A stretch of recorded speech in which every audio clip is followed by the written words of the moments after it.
जब इंसान जन्म लेता है तब वह दूसरों पर निर्भर रहता है। माता पिता उसकी देखभाल करते हैं, शिक्षक उसे दिशा देते हैं और समाज उसे संस्कार सिखाता है। लेकिन जैसे जैसे उम्र बढ़ती है वैसे वैसे जीवन का नियंत्रण हमें खुद संभालना पड़ता है। अगर हम अपनी असफलताओं का दोष हमेशा दूसरों पर डालते रहेंगे तो कभी भी असली सफलता हासिल नहीं कर पाएंगे। जिंदगी बदलने का सबसे पहला नियम है खुद की जिम्मेदारी लेना। जिम्मेदारी का असली मतलब है कि हम माने कि हमारी सोच, हमारे निर्णय और हमारे कर्म ही हमारे भविष्य को गढ़ते हैं। अगर हम मेहनत करेंगे तो परिणाम मिलेगा, अगर हम टाल मटोल करेंगे तो नतीजा भी वैसा ही होगा। अगर हम दूसरों को दोष देंगे तो आगे नहीं बढ़ पाएंगे। जिम्मेदारी लेने का अर्थ है ये कहना कि मैं अपनी जिंदगी का निर्माता हूं। बहुत से लोग अपने असफलताओं का कारण दूसरों को मानते हैं। कोई कहता है मेरे माता पिता ने मुझे अवसर नहीं दिया, कोई कहता है सरकार ने कुछ नहीं किया, कोई कहता है बॉस ने मुझे प्रमोशन नहीं दिया। लेकिन सच्चाई यह है कि दुनिया में लाखों लोग उसी माहौल में रहते हुए भी सफल होते हैं। फर्क बस इतना होता है कि वे परिस्थितियों को बहाना नहीं बनाते, बल्कि जिम्मेदारी उठाते हैं। इतिहास में देखें तो इब्राहिम लिंकन का जीवन सबसे बड़ा उदाहरण है। गरीबी में पले बढ़े लिंकन के पास स्कूल जाने की भी सुविधा नहीं थी, लेकिन उन्होंने हार नहीं मानी। उन्होंने खुद अपनी पढ़ाई की जिम्मेदारी ली, मेहनत की और अमेरिका के राष्ट्रपति बने। अगर वे गरीबी को दोष देते रहते तो शायद दुनिया उन्हें कभी याद न करती। जिम्मेदारी लेने से जीवन में कई फायदे मिलते हैं। सबसे पहले आत्मविश्वास बढ़ता है, क्योंकि जब आप खुद को अपनी जिंदगी का मालिक मानते हैं तो अंदर से एक ताकत पैदा होती है। निर्णय लेने की क्षमता विकसित होती है, क्योंकि आप जानते हैं कि परिणाम आपको ही भुगतने हैं। धीरे धीरे आप हर गलती से सीखने लगते हैं और विकास करते हैं। जब आप जिम्मेदारी उठाते हैं तो लोग भी आपको सम्मान की नज़र से देखते हैं, क्योंकि किसी को भी वो इंसान पसंद नहीं जो हर बात में बहाना बनाता हो। बहाने बनाना बहुत खतरनाक होता है। ये हमें एक झूठी तसल्ली देता है कि गलती हमारी नहीं थी, लेकिन सच ये है कि बहाना एक ऐसा जहर है जो धीरे धीरे आत्मविश्वास को खा जाता है और हमें अंदर से कमज़ोर कर देता है। अगर हमें सफल होना है तो हमें बहानों की आदत छोड़नी होगी। अब सवाल आता है कि जिम्मेदारी कैसे लें। इसका सरल उपाय है, सबसे पहले रोज रात को अपनी डायरी में लिखें कि आज आपने क्या अच्छा किया और कहाँ गलती की। अगर गलती हुई है तो तुरंत स्वीकार करें और सोचें कि अगली बार इसे कैसे सुधार सकते हैं। गलती छिपाने से कुछ नहीं होता, बल्कि गलती मानने से ही सुधार की शुरुआत होती है। छोटी छोटी जीतों को याद रखें। जब भी आप किसी काम की जिम्मेदारी लेकर उसे पूरा करते हैं तो खुद को बधाई दें। इससे आत्मविश्वास और मजबूत होता है। एक कहानी है दो किसानों की। एक किसान हमेशा कहता था, इस साल बारिश नहीं हुई इसलिए फसल खराब हो गई। वही उसका पड़ोसी किसान कहता था, बारिश नहीं हुई तो मैंने समय पर सिंचाई कर दी, इसलिए मेरी फसल बच गई। फर्क बस इतना था कि एक ने बहाना बनाया और दूसरे ने जिम्मेदारी उठाई। यही फर्क सफलता और असफलता तय करता है। सच्ची स्वतंत्रता तभी मिलती है जब इंसान अपनी जिम्मेदारी उठाता है। अगर आप अपनी पढ़ाई की जिम्मेदारी लेंगे तो भविष्य में आपके पास नौकरी और करियर चुनने की स्वतंत्रता होगी। अगर आप अपनी सेहत की जिम्मेदारी लेंगे तो आपको स्वस्थ जीवन की स्वतंत्रता मिलेगी। जिम्मेदारी से भागने वाला इंसान हमेशा बंधनों में जीता है, जबकि जिम्मेदारी उठाने वाला इंसान सच्चे मायने में स्वतंत्र होता है। याद रखो, तुम्हारी जिंदगी तुम्हारे फैसलों का परिणाम है। दूसरों तो दोष देना बंद करो और ये कहना शुरू करो कि मैं कर सकता हूं और मैं करूंगा। यही सोच इंसान को आगे बढ़ाती है। सुबह उठते ही आईने में खुद से कहो, मेरे जीवन का मालिक मैं हूं। दिन में जो भी काम करो उसका परिणाम खुद से जोड़ो। रात को सोने से पहले सोचो, आज मैंने कहाँ जिम्मेदारी निभाई और कहाँ टाली। यही अभ्यास धीरे धीरे जीवन को बदल देगा। जब इंसान ये समझ लेता है कि उसकी किस्मत की चाबी उसी के हाथ में है, तब से उसकी जिंदगी बदलनी शुरू हो जाती है। ये सच है कि हालात हर किसी के लिए बराबर नहीं होते। कोई अमीर घर में जन्म लेता है, कोई गरीब घर में, कोई अच्छे स्कूल में पढ़ता है, कोई मुश्किल परिस्थितियों में। लेकिन आखिरकार जिंदगी की दिशा वही तय करता है जो अपनी जिम्मेदारी खुद संभालता है। जो बहाने बनाता है वो वहीं का वहीं रह जाता है। जो जिम्मेदारी उठाता है वही नई ऊंचाइयों पर पहुंचता है। सोचिए, अगर सचिन तेंदुलकर ये कहते कि मेरे पास संसाधन नहीं है या मैं छोटा हूं, तो शायद दुनिया का सबसे बड़ा क्रिकेटर नहीं बन पाते। उन्होंने मेहनत की और अपने सपनों को सच किया। उन्होंने बहाना नहीं बनाया, बल्कि जिम्मेदारी उठाई। यही फर्क है सपने देखने और सपनों को पूरा करने वाले इंसानों में। जिम्मेदारी लेना मतलब ये नहीं कि आप तुरंत सब कुछ बदल देंगे, बल्कि इसका मतलब है कि आप हर छोटी छोटी चीज़ पर ध्यान देंगे। अगर आप सुबह देर से उठते हैं और देर से सोते हैं तो उसका परिणाम भी आपकी ज़िंदगी पर पड़ता है। अगर आप गुस्से में गलत शब्द बोलते हैं तो उसका असर भी रिश्तों पर पड़ता है। और अगर आप अपनी पढ़ाई या काम में लापरवाही करते हैं तो उसका असर आपके भविष्य पर पड़ता है। इसलिए जिम्मेदारी लेने का मतलब है कि हर छोटे बड़े फैसले का मालिक आप खुद बने। बहुत से लोग ये कहते हैं कि किस्मत लिखी होती है, लेकिन असली किस्मत वही लिखता है जो मेहनत करता है और जिम्मेदारी उठाता है। अगर आप खुद को कमज़ोर मानोगे तो कमज़ोर ही बनोगे। अगर आप खुद को जिम्मेदार मानोगे तो धीरे धीरे आपकी शक्ति बढ़ेगी। ब्रूस ली ने कहा था कि ये मत कहो कि मेरे पास समय नहीं है, बल्कि ये सोचो कि मैं समय का उपयोग कैसे कर रहा हूँ। यही सोच जिम्मेदारी की पहचान है। एक बार की बात है, एक विद्यार्थी हमेशा अपनी असफलता का दोष दूसरों पर डालता था।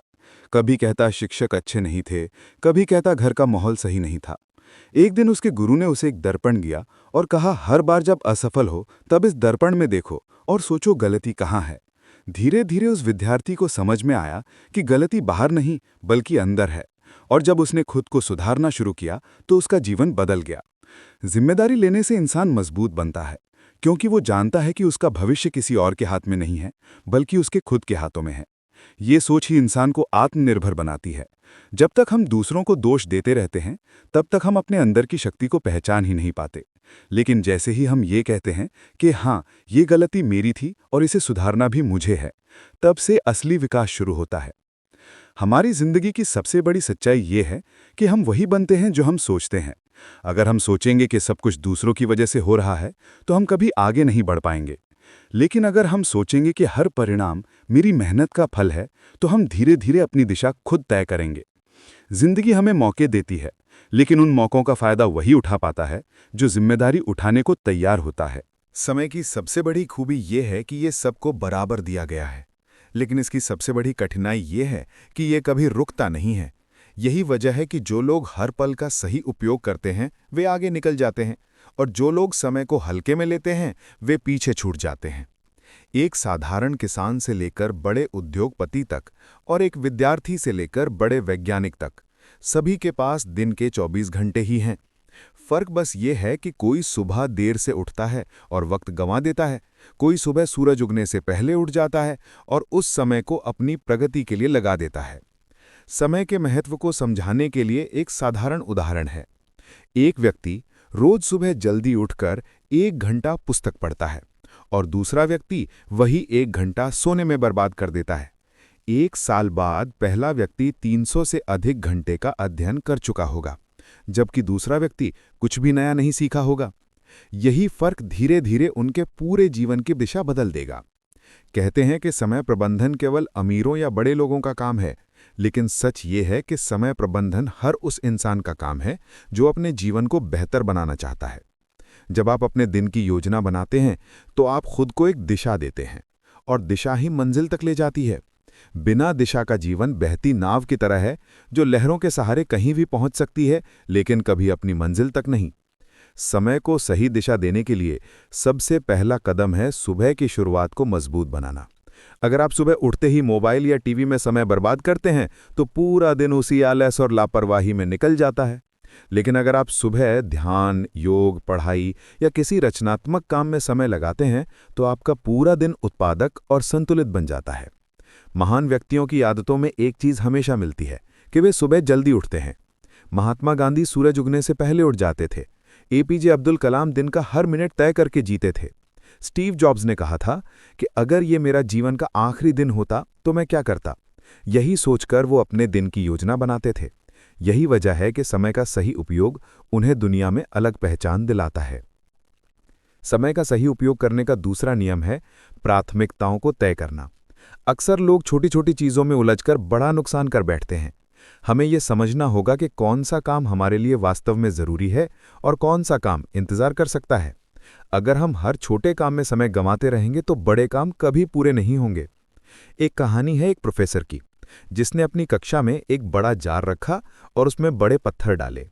फिर छात्रों से पूछा, क्या ये भर गया? छात्रों ने कहा हाँ। तब उन्होंने उसमें छोटे कंकड़ डाले और कहा, अब भर गया? छात्रों ने फिर कहा हाँ। उसके बाद उन्होंने उसमें रेत डाली और कहा, अब भर गया? सबने कहा हाँ। आखिर में उन्होंने उसमें पानी डाला और कहा, देखो, जीवन भी ऐसा ही है। अगर तुम पहले छोटे कामों में उलझोगे तो बड़े कामों के लिए जगह ही नहीं बचेगी, लेकिन अगर पहले बड़े काम पूरे करोगे तो छोटे काम बाद में भी समा जाएंगे। यही समय प्रबंधन का राज है। समय का तीसरा पहलू है ध्यान केंद्रित करना। अगर आप एक समय में 10 काम करेंगे तो कोई भी पूरा नहीं होगा, लेकिन अगर आप एक काम पर पूरी ऊर्जा लगा देंगे तो वो काम जल्दी और बेहतर तरीके से पूरा होगा। यही कारण है कि बड़े लोग एक समय में एक ही लक्ष्य पर ध्यान लगाते हैं और उसे पूरा करने के बाद दूसरा काम शुरू करते हैं। समय का सही उपयोग करने का चौथा नियम है विश्राम को भी महत्व देना। अक्सर लोग सोचते हैं कि हर पल काम करते रहना ही सफलता है, लेकिन यह सच नहीं है। अगर आप लगातार भागते रहेंगे तो थकान आपको गिरा देगी। इसलिए जरूरी है कि आप काम और आराम के बीच संतुलन बनाए रखें। नींद शरीर और दिमाग दोनों के लिए जरूरी है। जब आप पर्याप्त नींद लेते हैं तो आपकी ऊर्जा दोगुनी हो जाती है और आप कम समय में ज्यादा काम कर पाते हैं। समय की अहमियत को समझाने के लिए एक और कहानी है। एक युवा व्यापारी हमेशा कहता था, मेरे पास वक्त नहीं है, लेकिन उसका बुजुर्ग पिता उसे देखता और मुस्कुराता। एक दिन पिता ने कहा, बेटा, तुम्हारे पास भी 24 घंटे हैं और मेरे पास भी। फर्क बस इतना है कि तुम उन 24 घंटों को भागदौड़ और उलझनों में गंवा देते हो और मैं उसी समय को सोच विचार, योजना और संतुलन में लगाता हूं। यही वजह है कि तुम भागते रहते हो और मैं शांति से भी कामयाबी पा लेता हूं। समय के सही उपयोग का सबसे बड़ा फायदा यह है कि यह हमें जीवन का मालिक बना देता है। जब हम अपने समय को नियंत्रित करना सीख जाते हैं तो हमारी आदतें बदल जाती हैं, हमारी प्राथमिकताएं बदल जाती हैं और धीरे धीरे हमारा पूरा जीवन बदल जाता है। याद रखो, जो समय को नियंत्रित करता है वही भविष्य को नियंत्रित करता है।